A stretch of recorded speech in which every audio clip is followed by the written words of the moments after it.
कार्यक्रम में आज पधारे हैं केदारनाथ गोयल, पूर्व निदेशक उद्यान से हैं, जिनसे आज हम बातचीत करने जा रहे हैं ग्रीन हाउस में नर्सरी कैसे तैयार करें। तो सबसे पहले तो केदारनाथ गोयल जी, आपका कार्यक्रम में बहुत बहुत स्वागत। नमस्कार भूमिका जी। तो केदारनाथ जी, जैसे कि आज हम बातचीत करने जा रहे हैं ग्रीन हाउस में नर्सरी कैसे तैयार करें, तो सबसे पहले तो आप यह बताइए कि ग्रीन हाउस, आखिरकार ग्रीन हाउस होता क्या है? ग्रीन हाउस को पॉली हाउस भी कहते हैं। ये एक ऐसा ढांचा है जो अधिकतर पारदर्शी होता है, जिसमें वातावरण, तापक्रम आदि नियंत्रित रहता है। ग्रीन हाउस को ग्रीष्म ऋतु में शीतल और शीत ऋतु में गर्म रखा जा सकता है।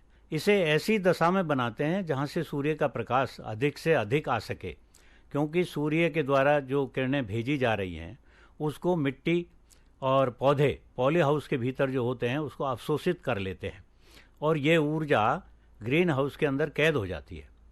अब ग्रीन हाउस को संरक्षित खेती का पर्याय माना जाता है, जिसके आवश्यकता अनुसार पर्यावरण नियंत्रण करके जो भी पौध हमें उगानी है वो आसानी से उगा सकते हैं। बिल्कुल सही बात। ये तो बात करी हमने ग्रीन हाउस आखिरकार होता क्या है। जी। अगर बात करें जैसे कि सब चीजों की उपयोगिता होती है जी। हालांकि ग्रीन हाउस की भी बहुत सी उपयोगिता होगी, तो इसकी उपयोगिता के विषय पर चर्चा करिए।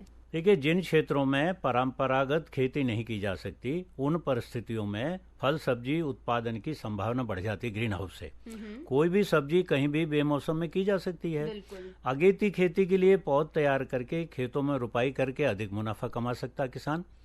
मान लीजिए अभी भिंडी का सीजन नहीं है तो उसको 1.5 महीने पहले उसकी पौध तैयार करके भिंडी लगा दी जाए। किसी भी स्थान पर वर्ष पर्यंत फल उत्पादन संभव है। अभी देख रहे हैं ना, मार्केट में पूरी साल टमाटर आ रहा है, पूरी साल ही पहले तो ये सब्जियां मौसमी होती थी। महंगे और संकर बीजों से ग्रीन हाउस में आसानी से पौध तैयार करके बीज की लागत कम की जा सकती है। बीज बहुत महंगा आता है। ग्रीन हाउस में एक बीज डालेंगे तो उगेगा। 100 में से अगर 95 भी उग गए तो 5 ही खराब गए, जबकि खेत में 50% भी नहीं उगते हैं। इसमें रोग रहित तो उच्च कोटि की पौध तैयार की जाती है और समय की बचत होती है। बिल्कुल, ये तो बात करी हमने ग्रीन हाउस की उपयोगिता की। जैसे जी। कि अगर हम बात करें कि ग्रीन हाउस में कौन कौन सी सब्जी और फल फूलों की पौध तैयार की जाती हैं? देखिए, ग्रीन हाउस में सब्जियों में तो जैसे टमाटर है, शिमला मिर्च है, भिंडी, पत्ता गोभी, फूल गोभी, हरी प्याज, ब्रोकली, सेब, मटर, मूली, गाजर आदि और भी कई सब्जियां हैं। बिल्कुल। फलों में मुख्यतः अंगूर, स्ट्रॉबेरी, आड़ू, पपीता आदि। पपीते की पौध हमारे यहाँ जयपुर राजस्थान में इधर बहुत करते हैं, क्योंकि पपीता अच्छी पैदावार देता है आजकल और एक एक पौधे पर बहुत सारा पपीता लगता है। इसी तरह फूलों की खेती भी कम फायदेमंद नहीं है। फूलों में गुलाब है, गुलदाउदी है, ग्लैडियोलस है, ट्यूलिप है, डेजी है, बिगोनिया है, लिली, अन्य तरह के फूलों की भी पौध बड़े आराम से तैयार की जा सकती है। अगर बात करें सरकारी अनुदान की, तो ग्रीन हाउस निर्माण हेतु कृषकों को क्या क्या सरकारी अनुदान दिया जाता है? देखिए भूमिका जी, ग्रीन व पॉली हाउस लगाने के जो इच्छुक किसान होते हैं, पहले उनको ऑनलाइन आवेदन करना पड़ता है। इसमें प्रशासनिक स्वीकृति के बाद किसान को अपनी हिस्सा राशि जमा करानी पड़ती है और किसान कंपनी का चयन करता है। वो कंपनी वहाँ ग्रीन हाउस स्थापित कर देती है। उद्यान विभाग के अधिकारी उस ग्रीन हाउस का सत्यापन कर देते हैं। उसके बाद जो उसका पैसा है अनुदान राशि का, वो कंपनी के खाते में ट्रांसफ़र हो जाता है। किसी तरह की बीच में गड़बड़ नहीं होती है। राष्ट्रीय बागवानी मिशन के तहत ये अनुदान दिया जाता है। बिल्कुल सही बात। अब ग्रीन हाउस की लागत का यदि हम देखें तो 1060 रुपये प्रति वर्ग मीटर, 500 वर्ग मीटर तक छोटा कोई यदि लगाना चाहे तो। यदि बड़ा लगाएंगे तो 935 रुपये प्रति वर्ग मीटर है और यदि उससे भी बड़ा लगाएंगे 1008 है और इसमें जो लिमिट है वो है 4000 वर्ग मीटर तक ही अनुदान मिलता है। मतलब कुल मिलाकर के 50% अनुदान किसान को दिया जाता है और यदि लघु सीमांत और SC/ST फार्मर है तो उसको 20% अतिरिक्त राज्य सरकार के बजट से दिया जाता है। ये रफली एक मैं आपके सुविधा के लिए बता दूं, 500 वर्ग मीटर के ग्रीन हाउस पर 1 लाख रुपए की लागत का अनुमान है। उसमें फुहारीकरण उपकरण वगैरह पे 30,000। इस तरह से 500 वर्ग मीटर का यदि अपन लगाते हैं तो 1,30,000 खर्चा आता है। और ढांचे की उम्र तो 20 साल है, क्योंकि स्टील से बनता है, लेकिन उसमें 10% रख रखाव, खाद, पानी, बीज आदि पे भी बिल्कुल, ये तो हमने बात करी सरकारी अनुदान की। अगर हम बात करें ग्रीन हाउस में पौध की, जी जी, तो केदारनाथ जी ग्रीन हाउस में पौध कैसे तैयार किए जाते हैं? देखिए ग्रीन हाउस में बेमौसम में नर्सरी तैयार करके सब्जी उत्पादन से आमदनी को कई गुना बढ़ाया जा सकता है, जैसा हम जानते हैं। अब इसमें 2-3 तरीके हैं पौध तैयार करने के। पहला तरीका है ग्रीन हाउस के अंदर उठी हुई क्यारियों पर बीज बोना। जमीन पर 10 से 15 सेंटीमीटर ऊंची 1 मीटर चौड़ी क्यारी बना ले और बिजाई से 15 दिन पहले प्रचुर मात्रा में अच्छी सड़ी हुई गोबर की खाद उसमें मिला दें। अगेती खेती के लिए बीज को रोगाणु नष्ट करने के लिए 50 डिग्री सेंटीग्रेड तापक्रम के पानी में 5 मिनट डुबो लें, ताकि उसमें से किसी प्रकार की कोई फफूंद है तो नष्ट हो जाएगी, और उसको छाया में सुखा करके बिजाई करें। अगेती खेती के बीज हेतु 10 सेंटीमीटर की दूरी पर कतार में बोएं, ताकि पौध स्वस्थ और अच्छी बढ़त की हो। बिल्कुल। इसके अलावा कवकनाशक से बीज उपचार करने के लिए 2 ग्राम थायरम या कैप्टान प्रति किलो बीज में ट्रीटमेंट किया जा सकता है। आजकल बाजार में ट्रीटेड सीड भी आते हैं और पहले से ही उपचारित। अच्छा। हर रोज हल्की सिंचाई करें। अधिक ठंड पड़ने पर इसमें अतिरिक्त पॉलीथीन ढका जा सकता है। पॉली हाउस तो है ही, हाँ। लेकिन फिर भी यदि बहुत ज़्यादा ठंडक है तो एक पॉलीथीन उस क्यारी के ऊपर ढक सकते हैं। इस प्रकार फरवरी में भी बैंगन, टमाटर, मिर्ची, शिमला मिर्च, गोभी आदि की पौध तैयार कर सकते हैं बड़े आराम से। दूसरा तरीका जो इसमें है वो है मिट्टी रहित। ये तो पहले बात थी कि वो क्यारी बनाएं और उसमें खाद डालें। दूसरा है मिट्टी रहित प्लास्टिक ट्रे में पौध तैयार करना, ये बिना किसी मिट्टी के। ग्रीन हाउस में मिट्टी रहित माध्यम पर प्लास्टिक ट्रे में अगेती खेती के लिए पौध तैयार की जाती है। ये बहुत ही बढ़िया तरीका है और वो 25 दिन में रोपने के लिए तैयार हो जाती है। इसमें पौधों की जड़ों का अच्छा विकास होता है। ट्रे में 100 तक खांचे बने होते हैं। जैसे आपने कभी अंडे वाली ट्रे देखी हो, हाँ, जिसमें अंडे रखते हैं, खांचे बने रहते हैं ना, उसमें हर खांचे में एक सुराख होता है जिससे कि जो पानी है ज़्यादा वो निकल जाए। इसमें मिट्टी रहित माध्यम डालकर प्रत्येक खांचे में एक एक बीज चोप दिया जाता है। अच्छा। अब मिट्टी रहित माध्यम क्या है? नारियल का बुरादा, जिसे कोकोपीट बोलते हैं, 3 भाग, वर्मी कुलाइड यानी वर्मी कंपोस्ट या वर्मी कल्चर 1 भाग, और परलाइट 1 भाग। परलाइट एक तरह से स्टोन पीस होते हैं।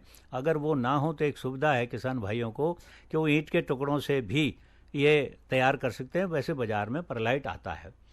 तीनों को प्लास्टिक टब में भरकर हल्के पानी का छिड़काव करके ये सामग्री तैयार कर लें पहले तो, फिर जो खांचे मैंने बताए हैं प्लास्टिक ट्रे में उसमें इसको भर दें। तो वो जो प्लास्टिक ट्रे है उसका वजन बहुत कम होता है। अच्छा। ये बड़ा फ़ायदा है अपने को। एक प्लास्टिक ट्रे में ये जो है जो प्लास्टिक ट्रे बताई मैंने, हाँ। इसमें ये 14 कटोरियाँ होती हैं और 7 कटोरियाँ चौड़ाई में 98 कटोरियाँ होती हैं। ये तीसरा जो तरीका है ना वो है। अच्छा। तो भाई या तो आप वो ले लें, खांचे वाली प्लेट ले लें, अथवा एक प्लास्टिक ट्रे में ये कटोरियाँ होती हैं। कुल मिला के वही मिश्रण इन कटोरियों में भरा जाता है और कटोरियों को 3/4 ही भरते हैं। 1/4 खाली रखें। उसके बाद में इसकी में बीज रोपाई करने के बाद हल्का पानी दे दें और इस तरह से पौधे निकालने में बड़ी आसानी रहती है। अच्छा, ये पौधे निकालने वक्त एक बात का ध्यान रखना है। एक तो नमी बहुत ज़रूरी है और पौधे निकालने के लिए 5-6 घंटे पहले सिंचाई कर दें। फिर अंगूठे और उंगली का प्रयोग करते हुए तने को पकड़ करके पौधे को निकालें। अच्छा। पौधा निकलने में सेकंड भी नहीं लगती है और पौधा ऐसा जड़ों समेत रहता है। ये एक तीसरा एक और तरीका है इसमें, पॉली बैग। ये पॉली बैग असल में क्या है कि ये जो कद्दू कुल वाली बड़ी पौध होती है ना, ये आजकल फॉरेस्ट नर्सरीज में या वैसी नर्सरी में बहुत हो रहा है। पॉली बैग एक काले रंग की 200-300 गेज की पॉलीथीन थैलियाँ आती हैं, 12 इंच बाई 4 इंच। इसके पैंदे में छेद कर दें, साइड में छेद करते हैं ताकि एक्स्ट्रा पानी निकल जावे, और इनके अंदर गोबर की सड़ी खाद 1 भाग, तालाब की मिट्टी 1 भाग, बालू मिट्टी 1 भाग और सामान्य खेत की मिट्टी 1 भाग, इन सबको मिक्स करके थैलियों को 2 सेंटीमीटर कम भरें और ऊपर 1 सेंटीमीटर का वर्मी कंपोस्ट डाल दें और उसके बाद बीज इसमें लगा दें और इनको क्यारी में लगाया जा सकता है। क्यारी में लगाने के बाद में इसमें सिंचाई करते रहें बराबर। बेल वाली फसलें जैसे लौकी है, कद्दू है, करेला है, पॉली बैग में तैयार करके और जैसे अभी सरसों का खेत खाली हो रहा है हमारा, तो सरसों का खेत खाली हो रहा है और खेत तैयार कर रखा है, तो इन पौधों को उसमें तैयार करके जो सरसों का खाली खेत हो रहा है, समय की बचत करने के लिए उस खाली खेत में इनकी रुपाई कर दें। अब ये रुपाई करने का एक तरीका है। बिल्कुल। पहले तो जैसे सरसों का खेत खाली हुआ है या जो भी खेत आपका खाली हुआ है, उसमें से डंठल आदि हटा दें और प्रति Hector 150 kilo DAP, 60 kilo urea, 40 kilo muriate of potash, इसमें क्या करते हैं कि 2-2 मीटर की दूरी पर इसमें नाली बनाते हैं और उन नालियों में ये खाद डाल करके जो पौध है उसकी रोपाई उसी में करते हैं और उसके बाद इसमें पानी देते हैं और ये पौध थोड़े दिन में उगने लगती है और जो खाली ज़मीन है उस पर ये बेलें फैलने लगती हैं। इस तरह से ये जो है ऑफ सीजन में, यानी बगैर सीजन के भी बेलों की जो फसल है उसको बड़े आराम से लिया जा सकता है। एक तरीका ये भी है, ये तो मैंने बताया था कि जो बेल वाली फसलें हैं, हाँ। अगर बिना बेल वाली फसलें हैं जैसे सब्जियां हैं, उसमें क्या करते हैं कि जिस जगह अपने को रोपाई करनी होती है, खुरपे से एक छोटा खड्डा खोद करके उसकी निचली सतह पर हम उस पौध को रख देते हैं और पौध रखने के बाद चारों तरफ मिट्टी भर देते हैं तने तक, तथा उस मिट्टी को दबा देते हैं ताकि वो है पौध अच्छी तरह से उसमें रोपाई हो जाए। और टपका विधि द्वारा सिंचाई करें। 15 दिन के बाद पानी में जो घुलनशील खाद का प्रयोग आजकल करते हैं, उसको घुलनशील खाद का प्रयोग किया जा सकता है। इस तरह से पौध की रोपाई, जिसमें महंगे फूल व सब्जियां हैं, उनको शेड नेट हाउस में भी किसान करते हैं बहुत से। जैसे ये तो मैंने बताया कि खुले खेत में कर दिया, लेकिन बहुत से किसान क्या करते हैं, उन्होंने एक शेड नेट और बना रखा है। शेड नेट एक बना, हाँ, हरे कपड़े का आपने देखा हो, तो उसमें क्या है, 2 फायदे हो गए। खेत में तो फिर भी जो है प्राकृतिक वातावरण है, इसमें थोड़ा सा धूप कम लगेगी, उसमें हवा कम लगेगी, या कंडीशन जो भी है ना वो अपने कंट्रोल में रहेगी। इसमें भी किया जाए, इस पर भी सरकार अनुदान दे रही है। 710 रुपये प्रति वर्ग मीटर की लागत आती है और जैसे मैंने बताया था 50% अनुदान साधारण किसान को दिया जाता है तथा SC ST और लघु सीमांत किसानों को 20% अधिक भुगतान दिया जाता है।